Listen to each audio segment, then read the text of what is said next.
The following video contains content which may be considered inappropriate for persons under 18 years of age. जब power गलत हाथों में चली जाती है तो लीडर्स भगवान नहीं कातिल बन जाता है। आज हम बात करेंगे हिस्ट्री के उन 4 लीडर्स की जिनके फैसलों ने लाखों लोगों की जिंदगी को खत्म कर दी।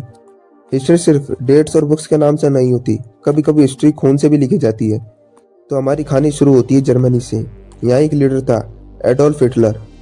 वर्ल्ड वार के बाद जर्मनी दोस्तों पूरा टूट चुका था। लोग गुस्से में थे, परेशान थे और किसी को ब्लेम करना चाहते थे।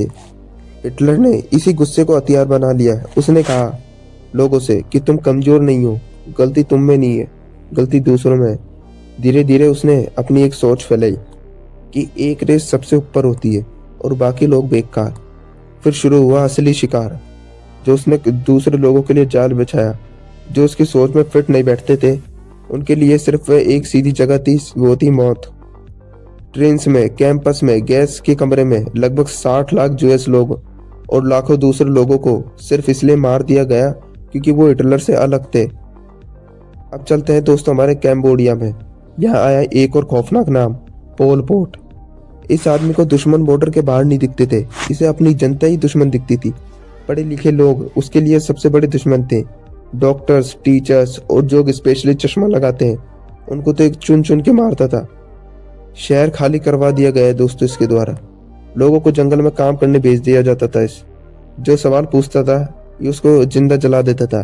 इसका नतीजा ये हुआ कि इसने लोगों को मारते मारते अपनी कंट्री की लगभग 25% जनता को खत्म कर दिया। कोंगो, बेल्जियम का राजा किंग लियोपोल्ड II, इसने कोंगो देश को नहीं अपनी पर्सनल मालिकियत समझा। यानी कि ये समझता था कि कोंगो कोई देश नहीं, ये मेरे बाप की जमीन है। जंगल, जमीन और सब उसके कंट्रोल में थे। रूबर के लालच में लोगों से जबरदस्ती काम करवाया गया। रोज का कोटा फिक्स था, काम पूरा ना हो तो लोगों के ये हाथ पैर काट देता था, यहाँ तक कि उनकी जीवों को भी काट देता था ताकि दूसरे लोगों में डर भर जाए और उसके कोटा पूरा कर सके। ये कोई जंगल नहीं था, ये पैसों के लिए किया गया जुल्म था। वो अपने देश को देश कभी मानता ही नहीं था। उसके हिसाब से उसका देश एक पैसे कमाने की फैक्ट्री थी।